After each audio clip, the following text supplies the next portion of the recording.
خلينا نضرب مثال اكتر يبين لنا الفرق بين لغات البرمجه. يعني مثلا ممكن تلاقي حد كاتب كود سي بلس بلس، حد كاتب بايثون، حد كاتبه تاني بسي شارب، كلهم بيعملوا نفس الوظيفه لكن في حاجه مختلفه. خلينا نضرب مثال بالسواقه.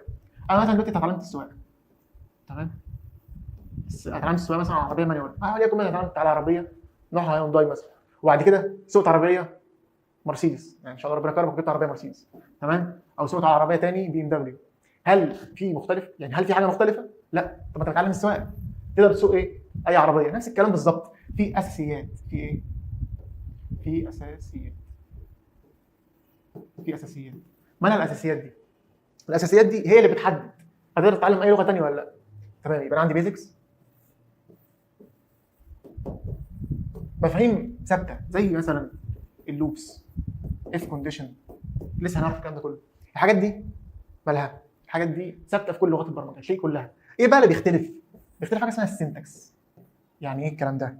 يختلف معايا حاجه اسمها السنتكس.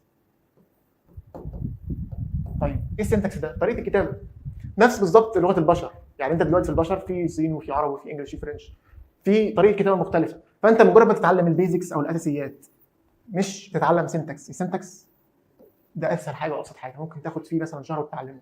لكن ايه اللي بيطول وايه المهم؟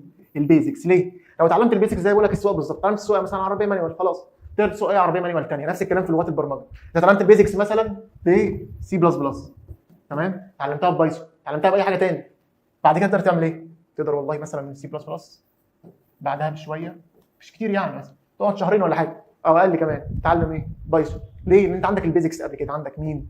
عندك البيزكس قبل كده مالها قويه. فبالتالي اي لغه برمجه تاني بعد كده، انت مثلا بدات ببايثون، بدات بسي بلس بلس، كلهم هتاخد منهم ايه؟ البيزكس. بعد كده هيبقى باقي لك تتعلم مين؟ باقي لك تتعلم السنتكس اللي هو اسهل حاجه. انت ما بتتعلمش سنتكس، انت وانت بتتعلم برمجه مش بتتعلم سنتكس. سنتكس ده اخر حاجه. يعني زي ما قلت لكم مثلا في السي بلس بلس، عايز اطبع رساله على الشاشه، كتبت ايه؟ كتبت سي اوت، وبعمل العلامه دي، وبعمل دبل كوتس للعلامه دي، وحط سيمي كولوم في الاخر. مش مهم تفهم الكلام ده دلوقتي. دي طريقه طباعه حاجه على الشاشه في سي بلس بلس. طيب في البايثون، في البايثون والله انا بكتب ايه؟ بكتب برنت، كلمه برنت وبس، واكتب هنا اللي انا عايز اطبعها على الشاشه.